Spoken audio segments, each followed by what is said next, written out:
کی ورکشاپ کا سلسلہ اپنے مراحل کو طے کر رہا ہے۔ انشاءاللہ ہماری کوشش اور صحیح ہوگی کہ مسائل کو بیان کیا جائے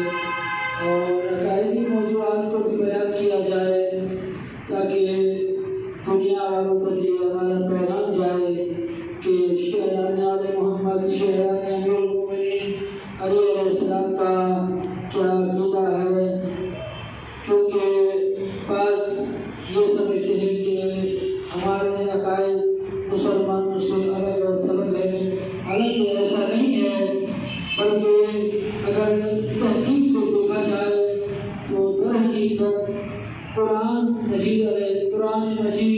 اور رسول خدا کی سیرت طیبہ سے درحقیقت جو دین پہنچا ہے اور جس پہ جو عمل ہو رہا ہے وہ شہران آل محمد ہے۔ ہمارا وہی موضوع کہ ہم اللہ کو وحدہ لا شریک مانتے ہیں، اللہ کے علاوہ کسی کو معبود نہیں مانتے، کسی کی عبادت نہیں کرتے، کسی کو دائیں سجدہ نہیں سمجھتے، کوئی بھی دائیں کی عبادت نہیں ہے۔ اگرچہ ہم محمد و آل محمد کی عظمت بہت مانتے ہیں، لیکن خدا کے بعد مانتے ہیں، لیکن خدا وحدہ لا شریک لہ ہے، وہ جسم و جسمانیت سے پاک ہے، وہ لا شریک ہے، وہ ہمارا خالق ہے، وہ ہمارا رازق ہے، وہ ہمارا معبود ہے، ہم اس کی عبادت کرتے ہیں، وہی ہمیں رزق دینے والا ہے، ہم اسی کی عبادت کرتے ہیں۔ عزیزان محترم، دین کو سمجھنے کے لیے ضروری ہے کہ ہم اپنی مرضی سے دین میں مداخلت نہیں کریں گے، بلکہ جو خدا و رسول و اہل بیت علیہ السلام کی طرف سے ہم تک پہنچی ہیں باتیں، ان پہ عمل کرنا ضروری ہے۔ اپنی طرف سے یہ کہنا کہ میری یہ مرضی ہے، میرا یہ عقیدہ ہے، میں یہ چاہتا ہوں، ایسا نہیں ہوگا، بلکہ چاہے کچھ بھی ہو جائے میں اپنی مرضی سے کسی چیز کو نہ مان سکتا ہوں، نہ کسی کو پکار سکتا ہوں، نہ کسی کے عمل کر سکتا ہوں، بلکہ جو خدا کی طرف سے اہل بیت علیہ السلام کے توسط سے ہم تک پہنچا ہے، ہمیں اس پر عمل کرنا ہے۔ اور علماء مراجع کرام جو اس وقت زندہ ہیں، وہ تبلیغ دین کرتے آ رہے ہیں، وہ ہمیں بتا رہے ہیں کہ ہمیں دین اسلام کے احکامات پہ کس طرح عمل کرنا ہے، اور احکامات اسلامی زندگی کے روزمرہ بھی جتنے بھی زندگی کے روزمرہ کے مسائل ہیں ان کو بھی سمجھنے کے لیے ہمیں مراجع تقلید کی طرف رجوع کرنا ضروری ہے۔ وہ چاہے پھر ہماری نماز ہو، وہ روزہ ہو، وہ حج ہو، وہ زکوٰۃ ہو، وہ امر بالمعروف ہو، وہ نہی عن المنکر ہو، یا دوسرے اپنی زندگی کے مسائل ہوں، تمام مسائل میں مراجع تقلید کی طرف رجوع کرنا ضروری ہے۔ تو اس لیے سب پہ واجب ہے، سب پہ لازم ہے کہ چاہے مرد ہو چاہے عورت ہو، اس کو زندہ مجتہد کی تقلید کرنا واجب ہے، جو مرجع تقلید ہے۔ اب اگر کوئی کہتا ہے کہ مجھے تقلید نہیں کرنی، تو مراجع تقلید کی طرف سے یہ حکم ہے کہ جس نے بھی جو عمل انجام دیا بغیر تقلید کے، اس کا کوئی عمل قابل قبول نہیں۔ تو ضروری ہے کہ جو عمل انجام دے رہا ہے اس کو تقلید کرنا ضروری ہوگی۔ ظاہر ہے مسلمان ہے تو اس کو نماز پڑھنی ہے، مسلمان ہے تو اسے روزہ رکھنا ہے، مسلمان ہے تو اسے حج بھی کرنا ہے، مسلمان ہے تو اسے خمس بھی دینی ہے، مسلمان ہے تو اسے زکوٰۃ بھی ادا کرنی ہے، مسلمان ہے تو اسے واجبات پر عمل کرنا بھی ہے، اور ان واجبات پہ عمل کرنے کے لیے مراجع کی طرف رجوع ضروری ہے. یہی تکلیف ہے مراجع کرام کی طرف سے جو مسائل بتائے جائیں ان پہ عمل کرنا، اسی کو تکلیف کہتے ہیں. نہیں ہے کہ فلاں مجتہد کی فلاں مرضی تقلید کا فتویٰ یہ ہے تو فلاں کا یہ ہے تو فلاں کا یہ نہیں. جس کی میں تقلید کرتا ہوں مجھے اسی کی پیروی کرنی ہے، مجھے اسی کی بات ماننی ہے، چاہے دوسرا مجتہد مرضی تقلید جو بھی فتویٰ دے رہا ہے مجھے اس پر عمل کرنا نہیں ہے، کیونکہ میں ایک مجتہد کی تقلید کر رہا ہوں. مثلا میں آیت اللہ عظمیٰ آیت اللہ سیستانی کی تقلید کرنے والا ہوں تو مجھے ان کے مسائل پر عمل کرنا پڑے گا جو ان کے توجہ مسائل میں ہیں. اگر میں حضرت آیت اللہ عظمیٰ آیت خامنہی کی تقلید کرتا ہوں تو ان کے مسائل پر عمل کرنا ضروری ہے، مجھے آیت سیستانی کے مسائل پر عمل کرنا نہیں پڑے گا. اگر میں دوسرے کسی مجتہد مرجع کی تقلید کرتا ہوں تو دوسرے مجتہد کے جو بھی مسائل ہوں گے ان پہ عمل کرنے کی مجھے ضرورت نہیں ہے بلکہ اجازت بھی نہیں ہے. تو اس لیے ضروری ہے. بعض ہمارے معاشرے میں کہتے ہیں کہ فلاں کا یہ فتویٰ ہے، فلاں کا یہ فتویٰ ہے، فلاں کا یہ فتویٰ ہے. در حقیقت ہمارے معاشرے میں لوگوں نے تقلید کے مسائل کو سمجھا نہیں ہے. اگر تقلید کے مسائل کو سمجھ لیں کہیں یہ جھگڑا بھی ختم ہو جائے، یہ فساد بھی ختم ہو جائے. ایک مرضی تقلید ہے جس کے لیے علماء نے ثابت کیا ہے کہ اس کی تقلید کرنا درست ہے. اگر اس مرضی تقلید نے فتویٰ دیا ہے تو ہمیں اس کی بات ماننی پڑے گی جو اس کا تقلید ہے. اور ضروری ہے کہ اگر میں آیت اللہ سیستانی کا مقلد ہوں تو مجھے کوئی کہے کہ میں آیت اللہ خامنہی کے فتوے کو مانوں، یا میں اگر آیت اللہ خامنہی کا مقلد ہوں تو مجھے کوئی کہے کہ میں آیت اللہ سیستانی کے فتوے کو مانوں، یا آیت اللہ رشید کے فتوے کو مانوں، یا آیت اللہ صاحب فیاض کے فتوے کو مانوں. نہیں، جس کی میں تقلید کرتا ہوں مجھے اس کی بات کو ماننا پڑے گا، اس کے فتوے کو ماننا پڑے گا، چاہے کچھ بھی ہو جائے. انشاءاللہ آگے دروس میں بیان کروں گا کہ مراجع کے کیا کیا فتویٰ ہے. بہرحال یہ ضروری ہے کہ ہم مراجع تقلید کی طرف رجوع کریں، اپنے اوپر لازمی ہے اختیار کریں. کیونکہ اگر تقلید نہیں ہے تو نہ نماز ہے، نہ روزہ ہے، نہ حج ہے، نہ کوئی اور عبادات ہیں. تو اس لیے ضروری ہے کہ تقلید کرنی چاہیے اور تقلید کرنا واجب ہے. سوال کرے کہ میں مسائل شرعی کو حاصل کرنے کے لیے کس طرح سے اس مجتہد تک پہنچوں. ضروری نہیں ہے اس مجتہد تک پہنچے، مرجع تقلید تک پہنچے. الحمدللہ اردو میں ان کی لکھی گئی کتابیں توضیح مسائل ہمارے ہر علاقے میں شہروں میں موجود ہیں. اردو میں بھی ہیں، سندھی میں بھی ہیں، انگلش میں بھی ہیں. جو جہاں رہتے ہیں وہ حاصل کر سکتے ہیں. انٹرنیٹ کا دور ہے، ویب سائٹس ہیں. مراجع تقلید کے اگر کوئی مسئلہ ہے تو رجوع کر کے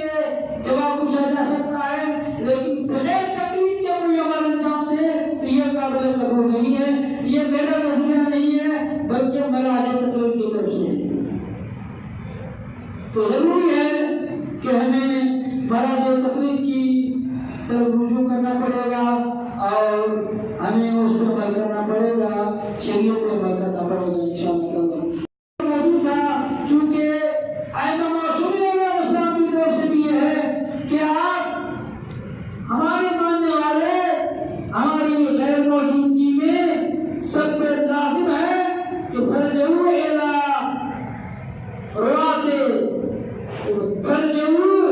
رواتہم، سب پہ واجب ہے کہ جو ہماری روایات کو نقل کرتے ہیں ان کی طرف رجوع کریں. کسی دور میں روایت نقل کرنے والے تھے لیکن آج کے دور میں ہم انہیں کہتے ہیں مرجع تقلید، جن کی تقلید کی جاتی ہے. ظاہر ہے مجتہد اپنی مرضی سے نہیں کہتا بلکہ قرآن، حدیث، روایات کی روشنی سے نتیجہ نکال کے بتاتا ہے کہ مسئلہ شرعی کیا ہے. اگر اس طرح ہم نے یہ عمل انجام دیا، مجتہد نے جو بھی فتویٰ دے دیا تو مجتہد اس کا ذمہ دار ہے، اور ہر مرض و تکلیف اپنے توجہ مسائل میں یہ لکھتے ہیں، اپنی مور لگاتے ہیں کہ جو شخص بھی میرا مقلد اس ان مسائل شریعہ کو سمجھے، ان مسائل شریعہ پہ عمل کرے، وہ بری ذمہ ہے، اس پہ کوئی ذمہ داری نہیں ہے، اس کی ذمہ داری دنیا میں بھی آخرت میں بھی اس مرض تکلیف پر ہے۔ تو یہ ذہن میں رکھنا ہے کہ مرض تکلیف جو زندہ ہے اس کی تکلیف کرنا ضروری ہے، لیکن اگر کسی کی تکلیف کر رہے ہیں، اچانک ایک مجتہد جس کی تکلیف کر رہے ہیں اچانک اس کا انتقال ہو گیا، تو اس وقت واجب ہے زندہ مجتہد کو رجوع کیا جائے، جو مجتہد مرجع تکلیف ہو، اس کی تکلیف کی جاتی ہو۔ ہاں، اگر وہ مجتہد یہ کہے کہ آپ جس مجتہد کی تکلیف کرتے تھے اس کی تکلیف میں باقی رہ سکتے ہیں، تو ہم اس کی تکلیف میں باقی رہ سکتے ہیں، لیکن کہا یہ جائے گا کہ ہم نے زندہ مجتہد کی طرف رجوع کیا، انہوں نے یہ اجازت دی کہ ہم اپنے مجتہد کی تکلیف میں باقی رہ سکتے ہیں، جس سے حضرت آیت العظمہ آل سیستانی، حضرت آیت العظمہ آل خامنئی، دیگر مراجع اکثر نے یہ کہا ہے کہ جو مجتہد جس کی آپ تقلید کر رہے ہیں وہ اگر مجتہد انتقال کر گئے، مثلا امام خمینی علیہ الرحمہ یا حضرت آیت اللہ فوی علیہ الرحمہ یا حضرت آیت اللہ عثمان قربہ اعلانی علیہ الرحمہ یا حضرت آیت اللہ عراقی علیہ الرحمہ جن کا انتقال ہو گیا ہے، اس وقت ہمیں رجوع کیا کر ملکہ ان کی تقلید میں باقی رہ سکتے ہیں۔ ہاں، ان کی تقلید میں باقی رہ سکتے ہیں، لیکن جو مسائل شریعت نئے مسائل آئیں گے ان مسائل کی طرف رجوع کرنے کے لیے ہمیں زندہ مجتہد میں رجوع کرنا پڑے گا، اور زندہ مجتہد کے مسائل کو ماننا پڑے گا انشاءاللہ۔ محمد و محمد صلی اللہ علیہ وسلم، نماز سیکھنا واجب ہے، قرات تجوید واجب ہے۔ انشاءاللہ تعالیٰ بیان بھی کریں گے کہ کس کے پیچھے نماز پڑھ سکتے ہیں۔ نماز اگر تنہائی میں پڑھ رہا ہے تو اس کو عربی میں ادا کرنا ضروری ہے اور واجب ہے کہ اس کو صحیح طرح سے ادا کرنا چاہیے جو عربی گرامر کے مطابق ہے۔ اب یہ کہیں گے جناب اب میں 40 سال کا ہو گیا ہوں، 50 سال کا ہو گیا ہوں، تو میں کیسے سیکھوں؟ تو اگر میں انگلش سیکھ سکتا ہوں، پھر زبان سیکھ سکتا ہوں، تو میں عربی بھی سیکھ سکتا ہوں، میں نماز بھی سیکھ سکتا ہوں۔ ہاں، اتنا ضرور ہے کہ جو میں ادا کر سکتا ہوں وہ تو بس کر سیکھوں۔ اس لیے علماء جو صحیح طرح سے دین کی درسگاہوں سے تعلیم حاصل کر کے آئے ہیں ان کی طرف رجوع کیا جائے اور ان سے نماز کی تعلیم حاصل کرنا ضروری ہے، ورنہ نماز قبول نہیں ہوگی۔ تجوید یعنی عربی گرامر کو، نماز کو مثلا جو سورہ حمد ہے، سورہ اخلاص ہے، یا جو نماز پڑھتے ہیں ان کا ادا کرنا عربی میں کس طرح ہے ان کو ادا کرنا ضروری ہے جو عربی قانون کے مطابق ہے۔ تو اس کے لیے علماء کی طرف رجوع کرنا ضرور ہے۔ اسی طرح اس پیش امام کے پیچھے نماز آپ کی درست ہوگی جس کی نماز بھی صحیح ہے، جس کی قرات بھی صحیح ہے، جس کی تجوید بھی صحیح ہے، جو صحیح طرح مسائل کو سمجھنے والا بھی ہے، جو مسائل کو بتانے والا بھی ہے۔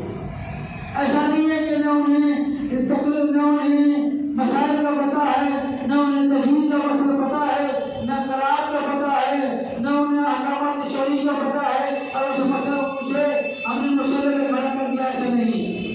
ہر ایک نماز پڑھنے والا نماز پڑھا نہیں سکتا، بلکہ جو نماز پڑھ سکتا ہے، جس میں صلاحیت ہو، جو صحیح طرح سے نماز پڑھ سکتا ہے وہ نماز پڑھا سکتا ہے۔ اور بعض کے ذہنوں میں یہ ہوتا ہے کہ سرٹیفکیٹ ملتا ہے نماز پڑھانے کے لیے، یہ ضروری نہیں ہے، بلکہ چہرے کے حوالے سے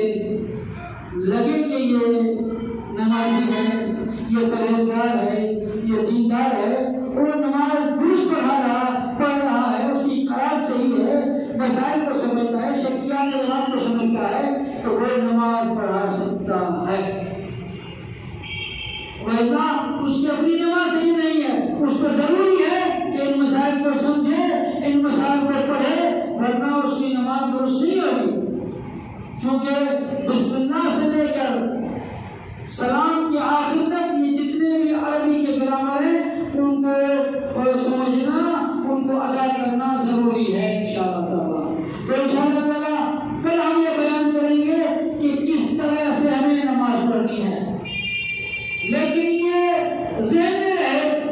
نماز ہو، روزہ ہو، شریعت کا کوئی حکم ہو، ہمیں اپنی مرضی نہیں چلانی، فلاں وہ کر رہا ہے فلاں وہ کر رہا نہیں، ہمیں خدا اور رسول کی مرضی کے مطابق چلنا، ہمیں اکبر کی مرضی کے مطابق چلنا۔ اس زمانے میں جب کہ ہمارے امام زمانہ پر غیب ہیں، مرجع تقلید جو ہمیں کہیں گے ہمیں اس کی بات ماننی ہے، چاہے دنیا کچھ بھی کہے، ہمیں اس کی بات پہ عمل کرنا ہے۔ اور یقین جانیے ہمیں دنیا میں اگر مجتہد کی طرح رجوع کیا، مرجع تقلید کی طرح رجوع کیا، اس کی بات کو مانا، واللہ ہمیں نہ دنیا میں نقصان ہے، نہ دنیا میں خسارہ ہے، نہ آخرت میں خسارہ ہوگا، کیونکہ وہ مرجع تقلید کہتے ہیں کہ جو میرے مسئلے کو مانے گا، جو میرے مسائل کو مانے گا وہ بری ذمہ ہے، اس سے کوئی بھی پوچھ اور اس سے کوئی بھی سوال نہیں کیا جائے گا، اس کا ذمہ دار میں ہوں انشاءاللہ تعالیٰ۔ السلام علیکم ورحمۃ اللہ وبرکاتہ۔